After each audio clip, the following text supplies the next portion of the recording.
Բարի օր ժողովուրդ ջան, այսօր շատ իմպրովիզացիաց ձևով եմ սկսում վիդեոն, այսօր обзор ենք անելու այս ավտոն ու այն ավտոն։ Իսկ դուք գտնվում եք Քարակյուն ալիքում, գնացինք։ Aime-moi doudou, montre-le-moi doudou, dis-le-moi doudou, prouve-le-moi doudou. Et ça c'est quel comportement doudou, tu me mens beaucoup. Et ça c'est quel comportement doudou, tu me mens beaucoup. Այսօր մեր մոտ Kia Sorento-ը ոնց հասկացաք, մեկի տեղը երկու հատ ու այս մեքենաների մեջ տարիքային տարբերությունը 2010-ից անց 2013 տարիքային տարբերություն կա իրենց մեջ, մոդելների մեջ մոտավորապես 12 տարվա տարբերություն է, 2003 թվից էսա հայտնվել է, 2014 թվից հայտնվել է այս, ու այս վիդեոյի ընթացքում մենք փորձելու ենք հասկանալ ինչքան է առաջ գնացել կորեական մեքենայաշինությունը այս մոտավորապես 15 տարվա ընթացքում, ու դրանում մեզ կօգնեն այս երկու մեքենաները։ Մենք ստեղ տեսնում ենք երկու, ավելի ճիշտ 3 սամոլյոտ, բայց իրանք իրականում ահավոր տարբերվում են իրարից, ու դրանով հենց ուզում եի սկսել այսօրվա մեր վիդեոն։ Ստեղ մենք ունենք Rama, մենք ստեղ ունենք 2.5 մոտոր, V6 մոտոր, հետևի քաշող part-time դեմը միացող, ստեղ մենք ունենք 2.4 ցիլինդրանոց փուճուր մոտոր, ահավոր էկանում, դեմ քաշող պլատֆորմա, հետևը էլի մուֆտայով միացող,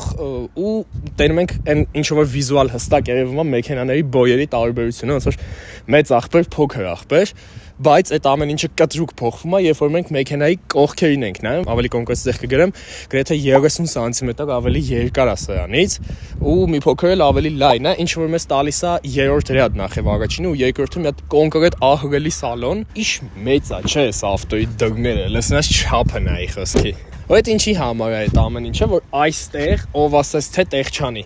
Ես իմ բոյով ծիծաղալու էլ ասկի խոսամ նրա մասին, ինչքան տեղ ունեմ ստեղ 1.73 բոյողս, տեղը ահավոր շատ է, թե գլխի վերևն է ահավոր շատ տեղը, թե ոտերի առաջը ահավոր շատ, ես հիմա ինքս իմ հետևն եմ նստած, իմ կրկնում եմ 1.73 բոյով, ու դրա հետ մեկտեղ ես կարամ դաժե երրորդ ռյադը բացեմ, եկեք մի հատ բագաժնիկը նայենք, մենք ունենք ստեղ այս չափի բագաժնիկ, որը որ երրորդ ռյադը բացած տեսքում ունենում է, նկարը կդնեմ այսպես տեսք, ահավոր լավ ցուցանիշ է իրականում այս մեքենայի համար, որտեղ մեքենան այդքան էլ մեծ չի, մոտավորապես 4.8 մետր, ասած ինֆինիտիցից կարճ է։ Ես պաբաչ թողի գլուխկովում։ Սալոնի մեջ ինչ ունենք մենք այս մեքենայի, ասած շատ եվրոպական են սարքել այս մեքենայի սալոնը, իրականում նստում ես, ասած ամեն ինչ քեզ ասում է, որ դու ինչ որ իհարկե հա դու չես արել խոսքի Audi, բայց դու ասած Audi-ոտ ինչ որ մի բանի մեջ ես նստած, որովհետև ասած այս տորպեդոն մեծ կնոպկեքով ամեն ինչը հստակ հասկանալի, ոնց որ քեզ ամեն ինչ ասում է, որ դու տանն ես, շատ հարմար սալոն է ինձ։ Նստելու պասատկայի առումով էլ կարամ ասեմ, որ օրինակ այն մեքենայի մեջից իջնելը շատ դժվար է իր բոյի հաշվին, հնարավոր չի ստեղ ոտը չկեղտոտել, իսկ սրա մեջից հանգիստ նստում իջնում ես, միտեղ սեդանի պասատկա ունես էլի այս ավտոյի մեջ։ Իսկ այս մեքենան լրիվ ուրիշ նպատակների համար է։ Ինչպես տենում ենք այս մեքենայի տակը կարող ոնց որ ասում են 4 դասարանց երեխան ագաս պոպզելու վազի։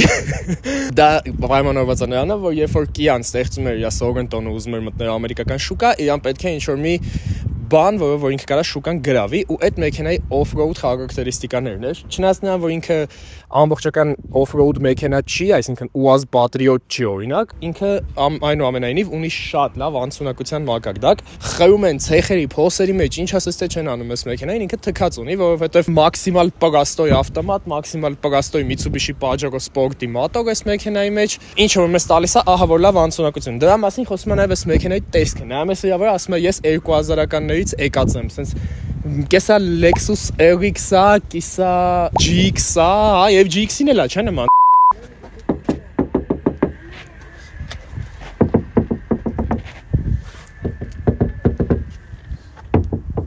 Ինձ նկալի տարբերություն չկա։ Նստելուց ձեր չի ստեղ ոտը մի հատ չկպնել, չքսել, դրա համար այս մասը ձեր մաքուր պայեք ավտոյի կամ շոկցի քակեք, ուղղակի ոտորներն շուշուտվացեք։ Այստեղ հայտնվելով դու զգում ես, որ դու ժամանակի մեջ գնացիր 20 տարի հետ, եթե ոչ 25, արխայիկ է բավականին, սենց եկա ամեն ինչը սենց ամեն ինչը սխմելուց պետք է մի քիչ զոր ես, որ աշխատի իրականում, բայց սեղմակները, ոտնակները, կոճակները, ամեն ինչը շատ ինտուիտիվ պարզ է, էլի, ինչը սխմում ես, մի բան լինում է, սենց սենսորային սենց բաներ չկա, սրա սենսորայինը մենակ էս է, էդ էլի տո դրած է, ու տիրոջ հեռախոսն է մեկ է սենսորային, ուրիշ ոչ մի սենսորային բան էս ավտոյի մեջ չկա։ Ինժեներները հաշվի են արել 1000 տարի առաջ, որ դու ստեղ սմարթֆոն ես դնելու, ստեղ կարա սմարթֆոն դնես, այդ Պալեզնի տեղերը բավականին շատ են սրա մեջ։ Կստացի սրա մեջ էլ է շատ է ուզում ասել։ Ուտիլիտար ավտո լինելով մեկտեղ չի կարա սրա մեջ քիչ լինի պալեզնի տեղերը։ Արա կլի մի վիդեոյի մեջ շտացիվի բանը չերևա։ Բացտականնիկները, ստեղեսի բաց ու փողկա մեջը չենք նայում։ Էրգոնոմիկայի ագումով իրականում երկու մեքենային էլ հարցեր չկա, բայց այս մեքենան իրականում այդ ագումով ավելի լավն է։ Շատ ավելի շատ բանի տեղ կա ստեղ։ Կասեն ավտոտ կեղտոտ ես պահում։ Չնայած նա որ շատ փոքր դոգնով ես մտնում, բայց մեջը բավականին կոմֆորտ ես նստում։ Դե իհարկե ոչ մի բան դու ստեղ չունես, էսի ունես, կարաս սրանով խաղաս, մենակ իջացնես, բարձրացնես։ Կարաս ծխես, այս ավտոյի հետևը նստած պետք է երևի մենակ ծխես ու կոֆե խմես։ Ծխես կոֆե խմես ու սրա հետ խաղաս քո համար հանգիստ։ Ասեմ որ իրականում գլխավերևի տեղի ագումով ինչն է հետաքրքիր, չնայած որ այս մեքենան նրանից 11-12 սանտիմետր բոյով է, բայց ստեղ գլխի տեղը հաստատ ավելի շատ չի, միանշանակ դստեղ լուկ կա, դրա հաշվին տեղը քչանում է, բայց լուկ Էսելա կեղտոտ։ Տարբերությունը off-road ավտոյի ու crossover-ի։ Մի հատ էս ռեյլինգներ են եկել իգործարանային։ Ցելի ավտոն գնում գալիս է։ Էստե վախում եմ քաշեմ կարող է ջագ թվի էլի, հա։ Ստեղ շատ ավելի փոքր է բագաժնիկը։ Փոքր է բագաժնիկը, տենց ես իմ ինչ չես կարող անես, բայց դե երևի ագորեի համար սրանից մեծ բագաժնիկ Եթե ձեզ պետք է ուրեմն մի մտածեք այս մեքենայի մասին իրականում, որտեվ հա, բագաժնիկը անգամ կլասի մնացած մեքենաներին համեմատած բավականին փոքր է սրանը։ Կոմֆորտի աստիճանը բավականին բարձր է։ Պետք է լավ զորով քաշ քշես, որ ճոկճոկա, բայց всё же, չգիտեմ, ինչ որ ստեղերքից, ինչ որ թեթև ճոկճոկոց ամեն դեպքում տարիների ընթացքում ընկել է մեքենայի մեջ։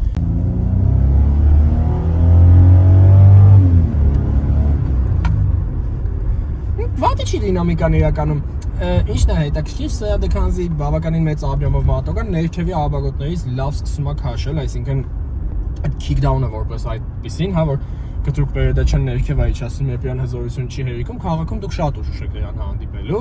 իսկ մեքենան հիմնականում իր եղած հզորությունով կարողանում է բավականին լավ տես քաղաքում տանի քաշի, բայց ինչ որ ասեմ, վաու թվեր եք ստանալու այս մեքենայով, չէ։ Ինքը երբ որ դուրս է եկել, բավականին արագ է եղել, բայց հիմիկվա չափանիշներով միանշանակ ժամանակակից V6-երի հետ իրան չեք կարող էլի համեմատել, որովհետև ժամանակակից V6-երը օրինակ ոնց որ մյուս Sorento-ի դեպքում արդեն 250-ից վերև թիվ են տալիս, իսկ այս մեքենան 200-ին հազիվ ձգող թիվ է տալիս, որը որ իրականում 3.5 շարժիչի համար ահավոր ծիծաղալու թիվ է, էլի մեմ կա բանը 8.3 մատողից 140 ձի են ստանում, հիմա այս լրիվ է տա։ Իրականում 16 բանտաժներ է այս մեքենայի տակ ու դրանից մեծ փոքր չի լինում 16 բանտաժա ու всё ինչը որ բերում է նրան որ այսինքն եկա բուբլիկներ են իր ահակերը ինչը որ սենց վատ ճանապարհներին շատ սենց լոդկայի էֆեկտ է տալի ղեկը իրականում Մետ հայկական աբզոր էի տեսել որ մեկը ասում է այսքան ուղղը շարժում ես մեքենան չի գնում Ես ուղղակի մեծ հարցտամ այդ մաքսիմը այդ ինչ վիճակի Sorento-ը գտել որ չէր գնում ես չէի կարա չասել էլի ես իմ մեքենան չգովամ ով գովա Այս զրոյական մասը իրականում դատարկ է մեքենայի չկա ագասարակ ու ինչ արագության տակ էլ դու ղեկը թեքում ես դու ոչ մի ինֆորմատիվություն ագասարակ չունես հիդրոուսիլիցելա չնայած սար բարձրանալուց քեզի տարբերություն մեկը Ագոլոտ պրոստեն են զնայելու, որ փախնես ընգենես ձորը, այս փոքր փոսերը, այսպես բաները լավ թեթև անցնում, բայց Պետք ընդհանուր քաղաքային կոմֆորտը, ընդհանուր տրասայի վրայով գնալու կոմֆորտը զիջում է այս մեքենայի։ Կարողության ու մոտորը առհասարակ այս դեպքում չգիտեն մեկը մյուսի մասին։ Դու կարաս 5 անգամ գաստաս 5 անգամ մեքենան տարբեր ձև է գնալու։ Այս մեքենան երբ որ դուս եկավ, ինքը առհասարակ նման չէր ցանկացած ինչ որ Kia-ի, որը որ կար այդ ժամանակ։ Ինքը ի տարբերություն սրա եւ սրան հաջորդող Sorento-ի ասեց ախպեր, մեր համար off-road խարակտերիստիկաները կարևոր չեն ընդհանրապես։ Մենք սարքում ենք ընտանեկան մեծ պրեմիալ crossover։ Լավ էկոնոմ մոտոր դրեցին այս մեքենայի մեջ, հավաքեցին բավականին պրեմիալ, ասենց այսպես ասած իդեալական խադավո, հիմնական պատվես կա, դիմացը Հիմա նա երկու վերսիա եմ զապիսանելու, որ որը ճիշտ լինի կտրեմ հետի դնեմ։ Չեմ հիշում որն է ճիշտը։ Դիմացը Mac-Version պատվես կա, բայց անկեղծության համար եկեք խոսենք, որ սրա վրա էլ է վերաբրած 6 մոտորներ եղել, ավելի կոնկրետ 3.3 կախված շուկայից 249-ից մինչև անգամ ինչքան գիտեմ 290 զարգացնող տարբերակ։ Да проходите спокойно, не переживайте. Спасибо. Մարդիկ ասում են գիտենք ինչ դժվար է նկարելը, շնորհակալություն։ Да проходите спокойно, не переживайте. Что снимаете? Про машинки. Просто самолёты точнее. ու նաև լինում է այստեղ 2.4 շարժիչ, որ ուղղակի մոռացեք այդ շարժիչի մասին։ Դինամիկա չկա ընդհանրապես, մոտավորապես տենց կատալիզատորները հանած տիդայից մի քիչ եք դանդաղ գնալու, չէ, իրոք շատ դանդաղ են գնում այդ մեքենաները։ Արդարացված չի մենակ այն բենզինի ծախսը, որ լինելու է, եթե դուք ուզում եք այս մեքենան քշեք բենզինով, ուրեմն դուք պետք է նվազագույնը Քուվեյթում ինչ որ նիֆտինոյ վիշկա ունեցող բարեկամներ ունենաք, որ կարողանաք քշեք այս մեքենան։ Ինչի չենք ասի այս մեքենայի մասին։ Անկամ 3.3 շարժիչով մեքենան ունի մոտավորապես 15-ից 16 լիտր ծախս, որովհետև ինքը գալիս է 8 կողոս մեխանիկա։ Ինքը գալիս է 8 կողոս ավտոմատ կառույցը, այս 2.4 շարժիչը տալիս է 185 ձի, որը որ ունի 6 կողոս կառույցը, որը բավականին արագ ճտում է, լավ աշխատում է ու քաղաքում մաքսիմալ կոմֆորտ ու էկոնոմ է։ Աշխատում է այս մեքենան իդեալական, քանի դուք չեք գալիս off-road, որովհետև չնայած նրան, որ Սորենտոն հիմնականում Հայաստանում էս է ու բոլորս գիտենք, որ ինքը ցեխերի մեջ խեղդելու ավտո է, այս մեքենան նախատեսված չի դրա համար ընդհանրապես։ Առաջինը շատ ցածր է նրան համեմատած նստած իրականում։ Այս մեքենան լրիվ սեդան է։ Իրականում sense փոքր անհագթությունների վրա մի փոքր իմ կարծիքով ավելի չոր է այս մեքենան 17 անվահեծեր է սրա տակ։ Այս հələ ամենափոքր բանտաժներն է իրա, լինում է 18 ու 19 անգամ։ Երբ մեքենայի պատվեսկանակն է սկսում աշխատել, մեքենան հիմա հոպ մենք լուկի վրա անցանք։ Չգիտեմ վիդեոյի մեջ ոնց է երևում, բայց մենք ահա որ բարձր կոմֆորտի մակարդակ է իրականում։ Չեմ էլ ուզում իրան իրականում համեմատեմ sense ինչ որ մեծ մեքենաների հետ, որովհետև ագասարակ մեծ մեքենայի զգացողությունը սա ավտոն չի տալիս։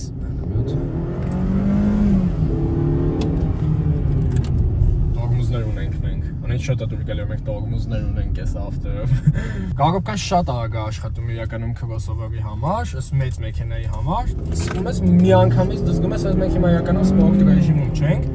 Այսպես գասում որ ներքևներ չունի այս մեքենան, իրան պետքա լավ ապարոտ ունենա 4000-ից հետո նոր մեքենան սկսում է գնալ ու մինչև 6500 գնում է համարյա։ Այնպես բավականին վերևներ սիրող մոտոր է։ Այս մոտորի հետ կապված այնքան բաներ են կարդացել ինտերնետում։ Կատալիզատորները փշրվում է, լցվում է մոտորի մեջ, սկսում է յուղ վառել, 100,000 հետո կապիտալ ես անում։ Ու գիտես ո՞րն է ամենահետաքրքիրը։ Ճիշտ է այդ ամեն ինչը իրականում։ Լրիվ նույն ինդեքսով այս մեքենայի մոտորը ունի այդ խնդիր։ Ուղղակի այդ հին գեներացիաների վրա մինչև 2017 թե 18 թիվ այնտեղ արդեն BMW-ի լեզվով ասած տեույ է եղել, technical update է եղել, որ ժամանակ որ այդ բոլոր խնդիրները ֆիքսել են։ Մեքենայի ռեկը չի ասի, որ առանձնապես ինֆորմատիվ է, բայց շատ փափուկ է։ Ու դատարկ է զրոյական զոնան իր ինֆորմացիա ունի գոնե։ Ծախսը սրա մոտավորապես 14 լիտր է լինելու ամեն ինչով, կոնդիցիոներներով բանով կարող է 15-ի հասնի։ Սպորտ փոխենք, ասա որ այդպես բան էլ կա, չէ։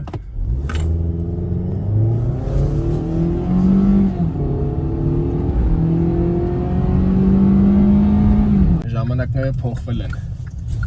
Մեքենաները գնալով ավելի տեխնոլոգիապես իդեալական են դառնում ու 2.4 ցիլինդրանոց շարժիչը ավելի շատ դինամիկա է կառուցում, քան 3.5 վարազվեց մեքենա, բայց չգիտեմ, անձամբ իմ կարծիքով կարող է էլի հիմնադրամը եմ գովում։ Ամեն դեպքում ինձ այդ ներքևից քաշող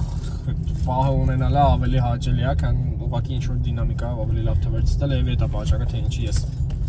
չսիրեցի 4 ցիլինդրանոց մեքենաներ։ Անդրադառնալով այս մեքենաների կոնկուրենտներին, ում ունենք մենք, իր կլասում կոնկուրենտները շատ հստակ հասկանալի են։ Pathfinder-ն է իր տարիքի, Highlander-ն է իր տարիքի, Հայաստանում չկա, բայց Škoda Kodiaq-ն է իր տարիքի, ու Santa Fe-ն, որ տեխնիկապես նույն պրինցիպի նույն մեքենան է, ինչ որ ինքը։ Ինչ կարամ ասեմ, իր կոնկուրենտներին համեմատած իմ կարծիքով ինքը Հայաստանի պայմաններում ամենաօպտիմալ որոշումն է, որը որ մենք կարող ենք անել։ Kodiaq արագ ուղղակի զապչած չեք գտնելու այդ մեքենայի Հայաստանում շատ դժվար է գտնել։ Highlander-ը շատ ավելի թանկ է, ցանկացած մեքենայի обзор գալիս, այս նույն բանն ասում եմ, Toyota-ն վատը չի լավն է, ուղղակի ախպեր չէ, էլի ախպեր։ Հայաստանում շատ թանկ է այդ ավտոն։ Santa Fe-ն նույն մեքենան ուղղակի պետք է անտրեք դիզայնային ու տենց ֆունկցիոնալության առումներով, որ տարբերակն է ձեզ ավելի համապատասխանում, որից ավելի լավը գտնեք արագներ։ Իսկ Pathfinder-ի դեպքում Pathfinder-ին ես ասում եմ հա, բայց չեմ ասում Pathfinder-ին հա, եթե ինքը իր տարիքի է, որովհետև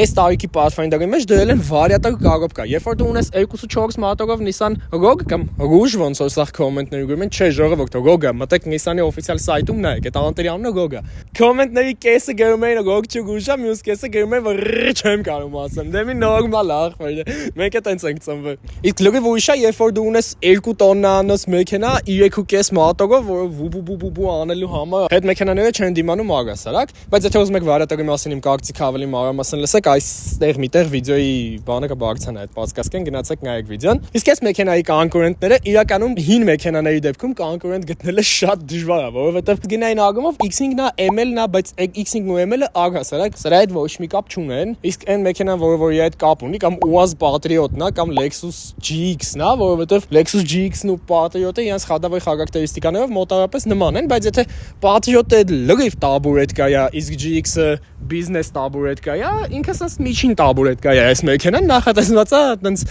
երբ որ չեք ուզում առնեք Patriot, բայց GX-ի փոխելը չունեք, էլի, ու ձեզ էլի պետք է նմանատիպ խարակտերիստիկաներ ունեցող մեքենա։ Ադե մեկ է կարա գնաք անպայման Niva առնեք, Niva-ն լուբոյտեղ կանցնի, կարաք չգրեք կոմենտները, որ Niva-ն սրանից լավ անցնում, հա ախպեր, Niva-ն ամենալավ ավտոն է, գնացեք Niva առեք ախպեր։ Ծանոթացանք այս մեքենաներին ու փորձեցինք պատասխանենք հարցին, արդյոք կորեական մեքենա շինությունը առաջ է գնացել այսքանի տարվա ընթացքում։ Նայելով այս երկուսին, ես կասեմ միանշանակ առաջ է գնացել ավտոմեքենա շինությունը, ահա որ շատ, որովհետև ստեղ մենք ունենք ինչ-որ տիպիկ շուկայում հայտնի որոշումներ, որոնք որ անում էին փորձելով ինչ-որ մեքենա ստանալ, իսկ ստեղ մենք արդեն ունենք տարիների ընթացքում ստացած դիզայն կոդ, տարիների ընթացքում ստացած շարժիչներ սեփական արտադրության ու մեքենա, որը առհասարակ լավ կոնկուրենտնի է իր շուկայում, արգնել թե չարգնել այս մեքենաները ձեր սեփական որոշումն է, եթե դուք off-road սիրող ինչ-որ հոպարեք, ով որ սիրում է նաև քաղաքում մեկ մեքենան տեղաշարժել, այս մեքենան ձեր համար շատ լավ համապատասխանում է, եթե դուք ընտանեկան մարքեթինգում պետք է մաքսիմալ էժան 3 ռադանոց մեքենա, որը որ при этом կոմֆորտ է, ուրեմն այս մեքենան է ձեզ համապատասխանում։ Իսկ այսօրվա համար ես պատրաստել եմ այսքանը, պատվիսկա եղեք մեր բոլոր սոցիալական ցանցերին, շատ շնորհակալ ենք ձեզ ամբողջ ակտիվի համար։ Նաև չմոռանաք ասենք, որ մենք այսօրվանից կանք արդեն Telegram-ում, իրականում բավականին շուտվանից կանք, որտեղ որ լիքը ունիկալ մատերիալ է լինելու, որը որ դուք չեք կարող տեսնել սովորական YouTube-ում։ Հաջողություն։